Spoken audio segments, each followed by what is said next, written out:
ঠাকুরগাঁও ২ আসনের বিএনপির মনোনীত প্রার্থী ডক্টর মাহমুদ আব্দুস সালামের কন্যা বিশিষ্ট চিকিৎসক ডক্টর কাশফিয়া সালাম নির্ঝর বালিয়াডাঙ্গি উপজেলার কর্মরত সাংবাদিকদের সঙ্গে সৌজন্য সাক্ষাৎ ও মত বিনিময় সভায় অংশ নিয়েছেন।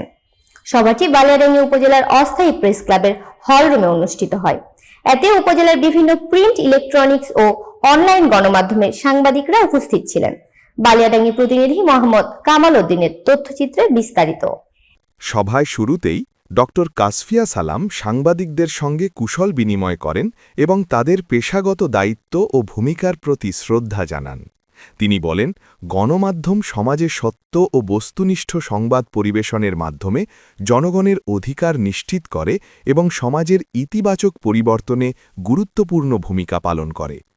সাংবাদিকরা সমাজের দর্পণ হিসেবে কাজ করে সাধারণ মানুষের সমস্যা, সম্ভাবনা ও প্রত্যাশা জাতির সামনে তুলে ধরতে সক্ষম হন।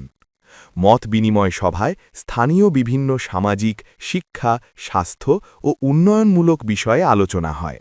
ডক্টর কাশফিয়া সালাম সাংবাদিকদের গঠনমূলক পরামর্শ ও সহযোগিতা কামনা করেন এবং ভবিষ্যতেও এ ধরনের সৌহার্দ্যপূর্ণ যোগাযোগ অব্যাহত রাখার প্রত্যাশা ব্যক্ত করেন।